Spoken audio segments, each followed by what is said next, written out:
Hello, everybody. Welcome to our weekly Lunch and Learn. Spring has officially sprung, and with that seems to come a new sense of freedom, new opportunities all around, especially this year. So I want you to let me know where you're coming in from. If you're tuning in by replay, type in replay, hashtag replay in the chat. If it's your first time here, type in first time in the chat. For those of you that don't know me, I'm Larissa McCouch. I'm an author, speaker, and CEO of Larissa McCouch Coaching, and I lead highly successful, motivated women through mental barriers and into unstoppable confidence, authenticity, and empowered lives. And today's topic is about stress, anxiety, and overwhelm, and why it feels so good to feel so bad. Okay, so a bit of a funny story. Let me know where you guys are coming in from. Oh, thanks, Kelsey. I'm just doing something. I feel like I need a haircut. I'm a little bit hot. So let me know where you guys are coming in from. And if you guys have any questions about this topic, because it's a big topic, I want to start with a story. Because just recently, I recalled one of the first times I was really exposed to bigger thinking. And I remember reading a book, and it was all about multiple streams of income and different types of investments. And this is like way out of my comfort zone back then. It was about 20 years ago. And I just thought like, yeah, right. Nice idea. I'm sold on the dream, but I really couldn't see how that reality could happen to me. And I did end up going to a conference. So I went to one of those conferences, not just a little one, like a big conference where they had hundreds and thousands of people breaking out into different rooms, really incredible speakers. They were selling things from the stage. And while there, I met people who had really big dreams. They were achieving success beyond what I ever considered. They were in public speaking. They had like entire public speaking businesses. They had other kinds of businesses. Some of them had multiple businesses. Like I was just like, ooh, a business. I couldn't picture myself there. Real estate, investing. They were doing product licensing. They were doing so many really cool things that I had no idea about. I read it in this one book, and all of a sudden I was literally meeting people that were doing these things. And that was really huge for me because growing up, I'd always expected to basically go to school, get a good job, have a nice little house, maybe the white house with a picket fence, have a family, and one day hope to retire. And I didn't even really know what that was. I didn't know what I wanted to do with my life. I was always stressed. Since I'd been 14, I'd been really stressed about what to do with my life because I didn't know what the right thing was to do. The right thing was. And so while I was at this conference, what I saw was these opportunities that came with this world and this type of thinking. And I started to really like it. I noticed that some of the people seemed really genuinely happy. They traveled the world with their family. They would go to conferences like this and meet other happy people. They lived in beautiful houses. They, like I used to go look at show homes from home lotteries. I never imagined living in a nice house. I just was like, ooh, that would be really cool to win one day. They went skiing. They had boats. They wore beautiful clothes. They talked about the parties they threw. They talked about gifts they bought friends, family, their employees, their colleagues. And they spent time with mentors and friends who actually lifted them up. And so that was really appealing to me. And that was the moment I decided that I wanted that kind of life too. I heard about it. I was like, yeah, I really want it. That was the moment where I was just like, okay, I don't know how, but one day I want to do this and I want to make this happen for me. And since that day, I've really been in the pursuit of excellence. Prior to that, I was a hard worker, but really that pursuit of excellence and something bigger than what I'd ever imagined my life could be or would be. I've met some truly beautiful people all over the world. I've studied with masters in their fields globally. I even got married in Europe. That was so cool since I made that decision. And our YouTube video has over 55,000 views, which is crazy. But it just goes to show that one of those little dreams that I had, it was a small seed, it turned into reality and got even better as soon as I decided to start thinking this way.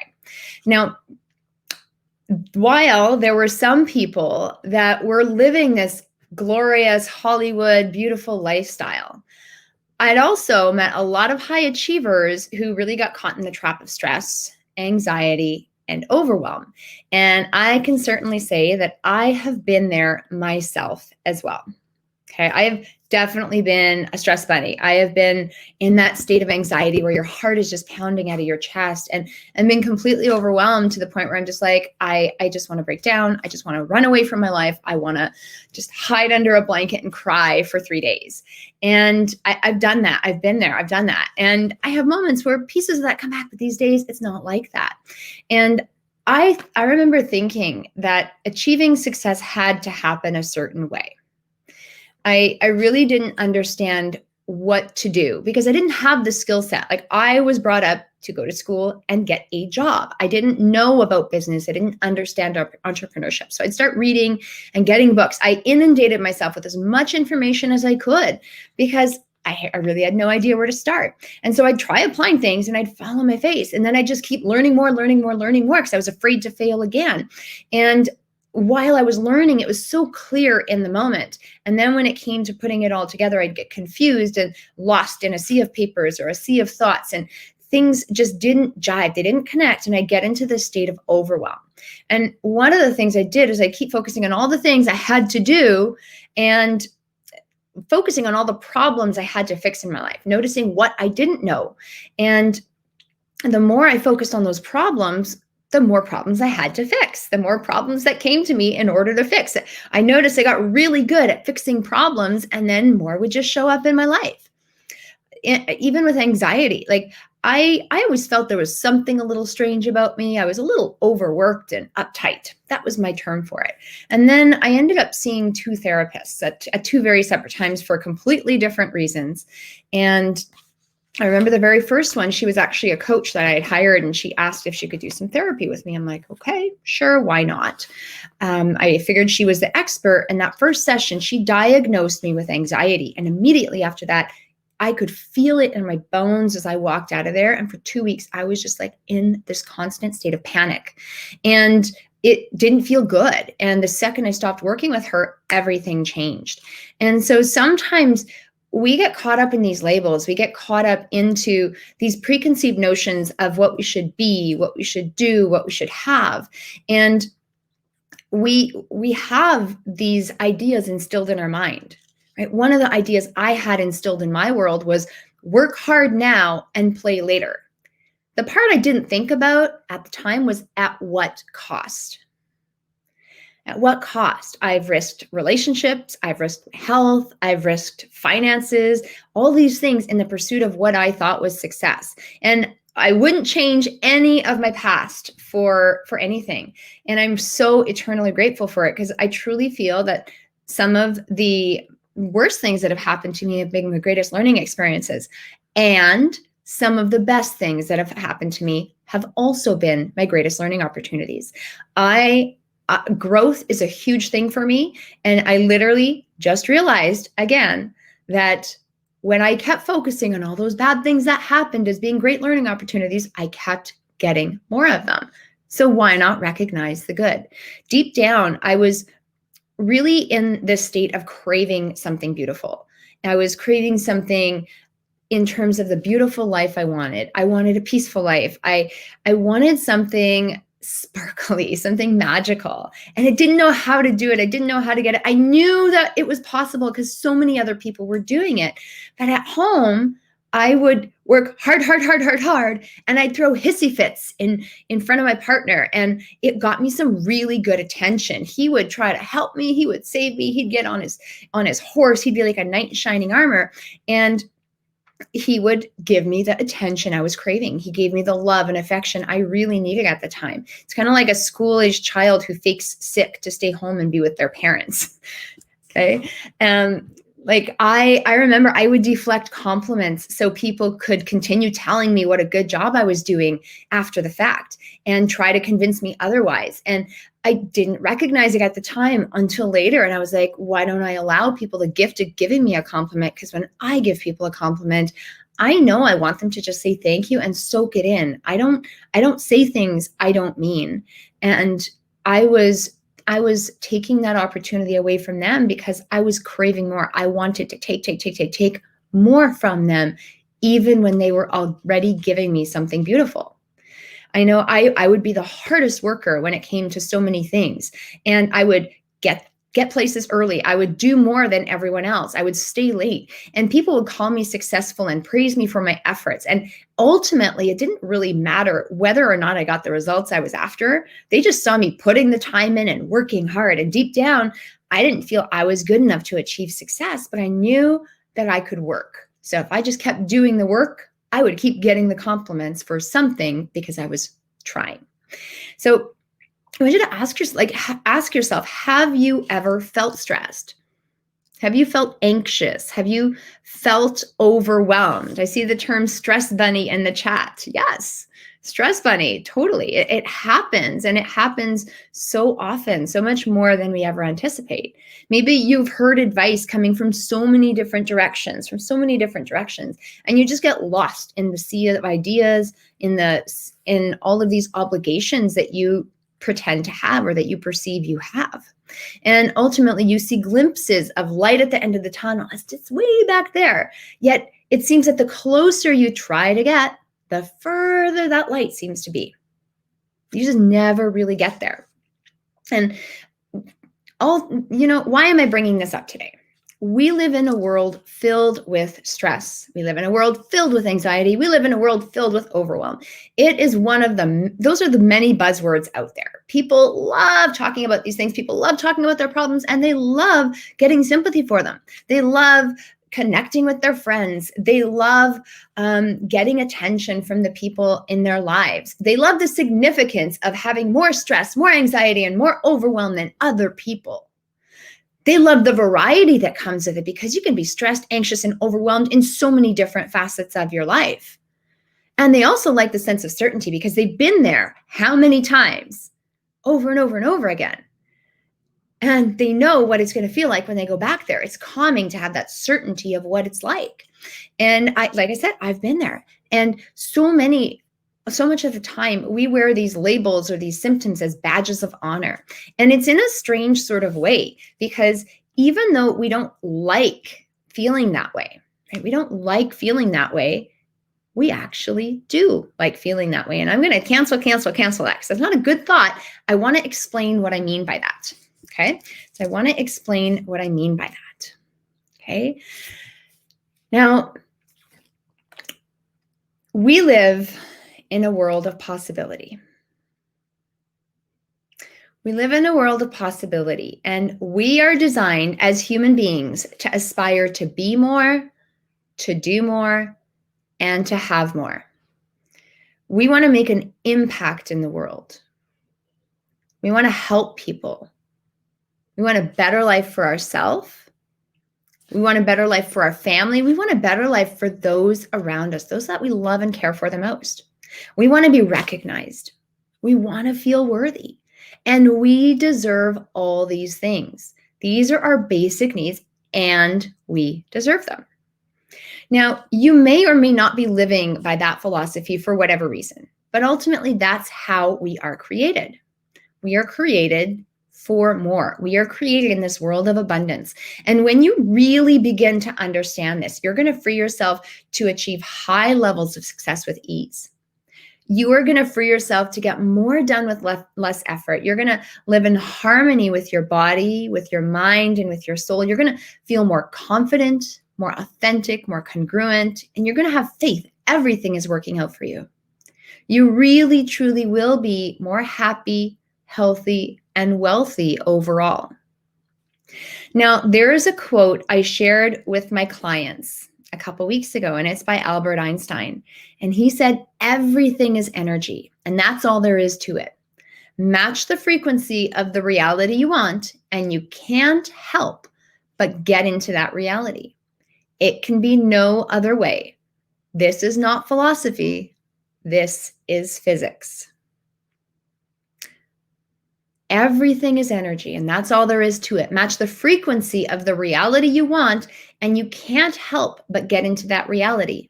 It can be no other way. This is not philosophy. This is physics. I don't know about you, but Albert Einstein was a really, really smart man. I actually just recently bought a couple books and started studying more about him and his life. He was absolutely brilliant. And this is a really powerful quote because it shows us that we all have the potential to elevate ourselves to a higher frequency. And when I work with clients, we have tools to do that within a matter of minutes. And with practice, you can get there in a couple of seconds. You really can. It seems back then when I was in that stress, anxiety, overwhelm, that freak out mode, I didn't understand that. I didn't think it was possible because I was down for so long. I would stay there so much of the time. And I realized I didn't have to stay there. Didn't have to be that way. Now, the thing is, we're just not used to doing that. We are creatures of habit, and so much of our life is a result of those habits. And when it boils down to it, we're brought up with genetic and environmental influences. So when we're young, we really don't have much choice in the matter. Our parents influence us the best they can. Our teachers influence us the best they can. And up until the age of 7, we really have no choice. After the age of 7, we develop the ability to start thinking for ourselves and making better choices. Some of those choices are going to be better than others. We will fall along the way. We actually develop the ability to start thinking for ourselves. As we grow older, we go through different developmental phases to the point where we really ultimately truly are responsible for us. And those of us that are motivated to be more, do more, to have more, that are on this road to success, and along this road, we have good intentions, we might even have some good results, we sometimes get trapped. We get trapped in the business and the busyness of life, and poof, one day you forgot why you were even going after this. You forgot what you're going after. You don't know why you're doing any of this stuff. You're just going through the motions, and your to-do list is a mile high. You have so many things to do. You get lost in a sea of addictive behaviors. You overindulge in work. You overindulge in food, alcohol, sex, negative self-talk, and you use these behaviors in an attempt to relax or calm yourself down when you're in a state of stress or anxiety or overwhelm. I remember I used to journal. I was told journaling is a good thing. So I would journal about all my problems. Well, I saw in the chat someone said, what you focus on expands. I used to journal about everything that was bad in my life. And it would just make me feel even more bad. But I get to cry and I get to let it all out. And my life was still bad. But, after an hour or two of really throwing a good pity party, I felt just a tiny bit better. And then I would do it again and again and again. And at first, some of these addictive behaviors might feel good. Like you get home from a long day of work and you have a glass of wine to calm down and you can finally take a breath. Then over time, you find yourself drinking every day and just needing a drink to relax and calm down. I've been there, right? In the moment, it seemed good. And then you get carried away. And sometimes this perception of feeling good when things aren't like they're really bad, it's not so obvious. You're maybe so focused on work that you don't have time to eat. So whatever you put in your mouth, you just put in there. And the times that you take a few moments to just sit down and relax, maybe you're sitting with your spouse and you're eating a piece of chocolate cake, right? You've worked. Let's just have a piece of chocolate cake because it's been a long week. And it's just like a cake that you had at your 8th birthday party when you were surrounded by friends and family and everyone that loved you. That piece of chocolate cake where you finally take 5 minutes to eat it and really nourish it, I'm salivating right now, reminds you of the love and connection you had with everyone in your life. So what do? You eat more cake, consciously or unconsciously. Maybe you're such a high achiever that you're always trying to fix yourself and your problems, just like I was. And the more problems you try to fix them, more problems keep coming in across your path because you become a hero in so many people's lives because you're trying to fix not only your own problem, you're trying to fix their problems too. Or maybe you're working on a project that has so many people involved and so many moving parts and things that aren't going as well as you'd like. So you hop on the phone with a colleague and talk about how much work is stressing you out and how things just aren't going well. And then by the end, they're like, yeah, I totally get where you're coming from. You're doing a great job, but I really get where you're coming from. I hope it gets better. I can totally sympathize. They give you sympathy. They agree with you and they pat you on the back. And then you do the same thing with your spouse at night. Do the same thing with your mom. You call 3 more of your friends and pretty much have the same conversation. They all sympathize with you. You might even go live on Facebook and talk about it. And then really look at how their attempt in understanding you is actually bringing you down. So often when we are in this state of apparently negative or problematic behavior, we have positive benefits, right? There's maybe we're getting attention, maybe we're getting connected with people, maybe we're achieving a certain level of success. And our happy hormones go off from these negative behaviors. And that is called secondary gain. When there's a sneaky thing under the radar that's giving you more value in having the problem than actually seeking and coming up with and taking action on the solution. And this is an unconscious thing. And we unconsciously suffer because it feels so good to feel so bad with this secondary gain. Now, I want to say this to you, not to scare you, but because this happens to all of us. You are not the only one. And it's not your fault, because this strategy runs in your unconscious mind and in the realm of your unconscious awareness. And you're not going to fix every single problem you've got. But if you can really take a look at this and think about, like, what's one thing I'm doing that I don't think I like, that I keep talking about changing, but I don't really change it. Like, what benefit am I actually getting from it? Because until now, like, you probably haven't brought this to the surface, and you haven't even taken the time to think about it because you didn't even know that this could be possible. Now that you do, you really have an opportunity to make a difference.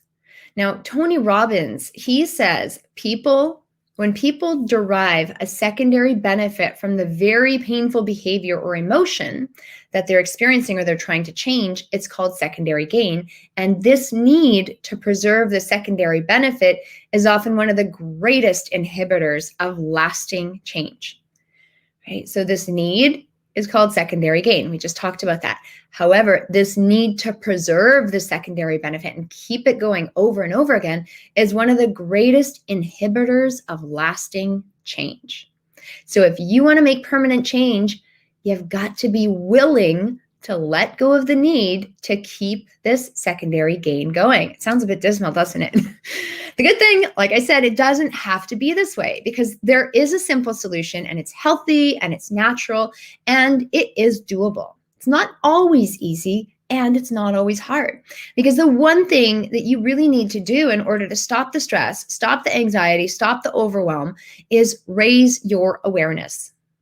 And I say this a lot. I talk about this a lot. And raising your awareness sounds simple, because it is. And there's so much information out there. The thing is, when you go searching for the information, it's so easy to get lost in a sea of Google where you don't know what to look for and how you can even expect to find the solution that you don't know how to define, because you don't know exactly what the problem is where the problem lies. So here are some awareness-related tips to help you overcome stress, anxiety, and overwhelm. And I'm going to boil it down to a few points. Ultimately, I've been able to raise my awareness through study of books, through studies of resources, through studies of incredible bodies of work.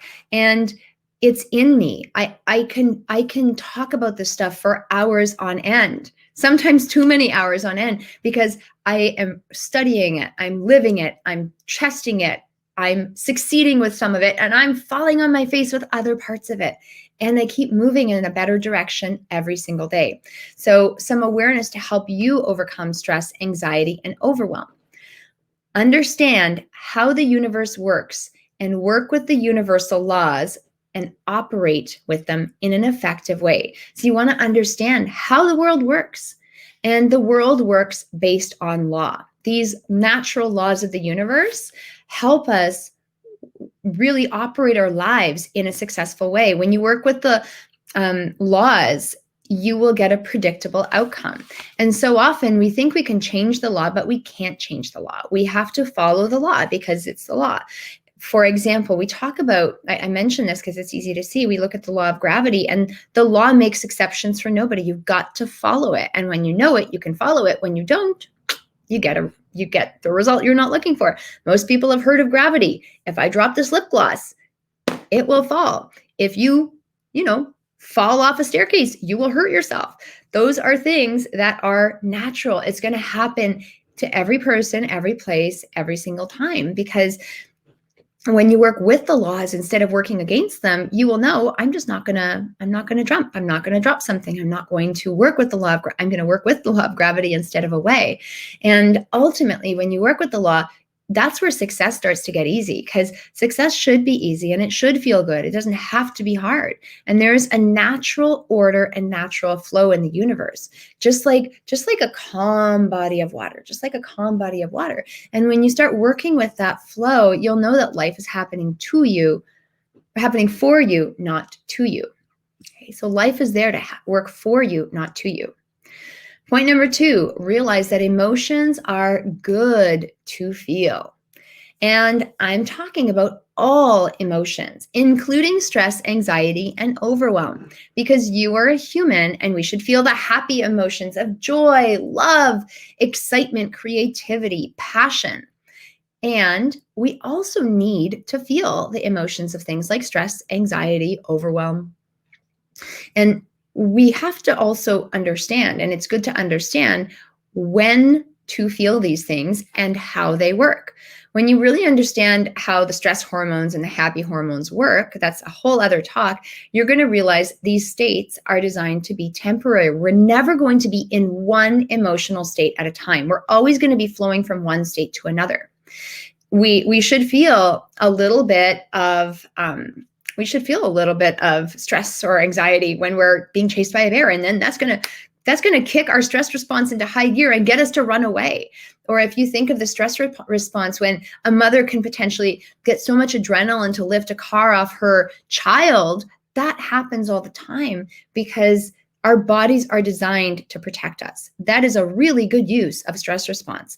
The thing is, we bring that response into our daily lives. Someone says something mean to us and we sit there and fester over it, and we chronically drip these moments of stress, anxiety, and overwhelm into our lives. And we get into these physical states that actually damage us long term.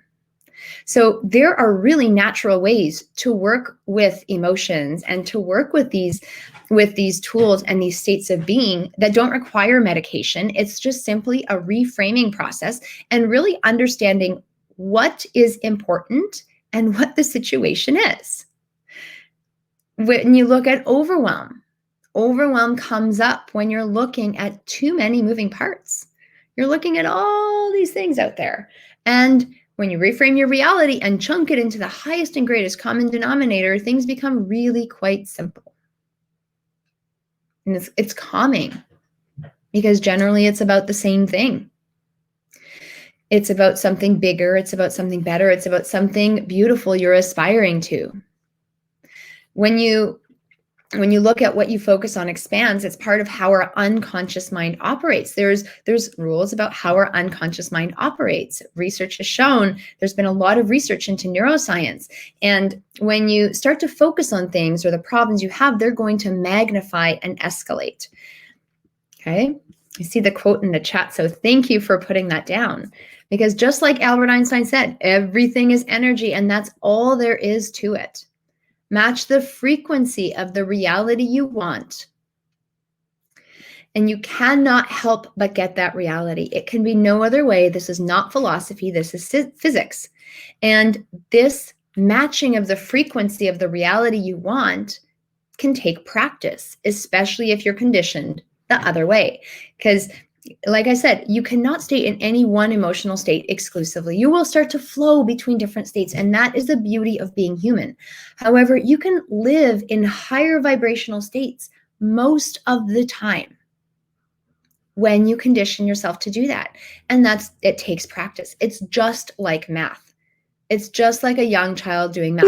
My son is learning to write. He loves school. You give him a worksheet full of numbers and letters, and he will work on it. He will perfect it. He will do it 100 times and be happy.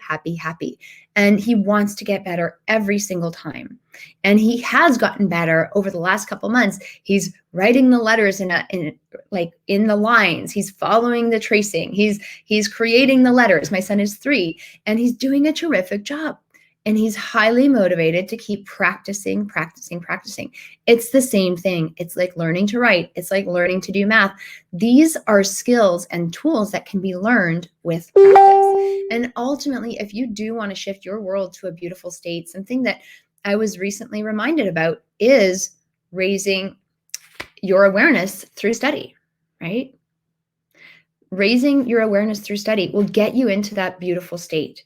And I think the idea of a beautiful state, this is something I first heard with a Tony Robbins seminar that I attended. And then I also recently heard it with another training I did with a beautiful, beautiful soul, Allison.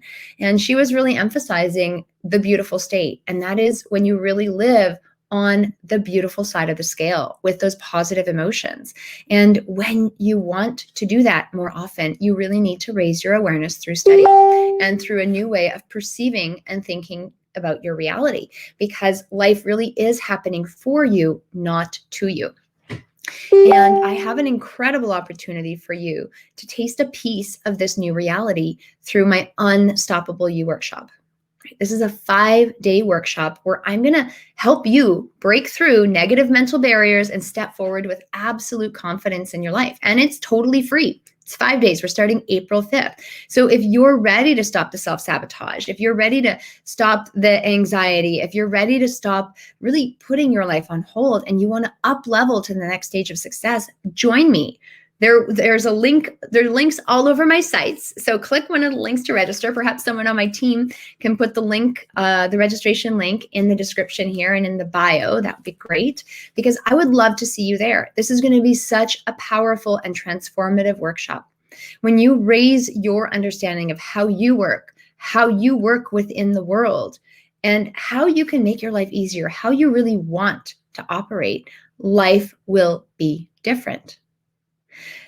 So key takeaways from today, I just want to recap, okay? I'm in, amazing. So if anyone else is in, let us know and our team will definitely help you get registered. So understand how the world works, understand how you work, understand how the universe works. Realize that life is happening for you, not to you, and it can be easy. If you want it to be easy, it can be easy. If you want it to be a struggle, look at the secondary gain you're getting with that struggle, because you're probably receiving some of those secret benefits that you haven't paid attention to until now. Realize that all emotions are good and start really tuning into your emotions. Notice if you need to carry that emotion with you.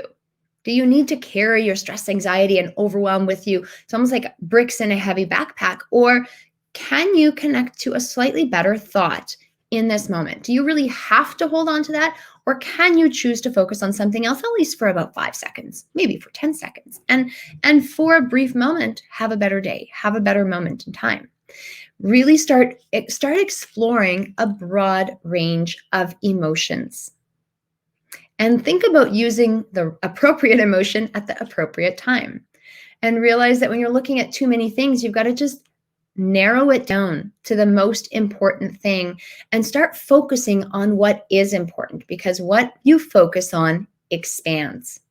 And you are here to live a beautiful life. You are a beautiful soul. You are a beautiful person. And you were put on this earth, you were put on this planet to really make things happen.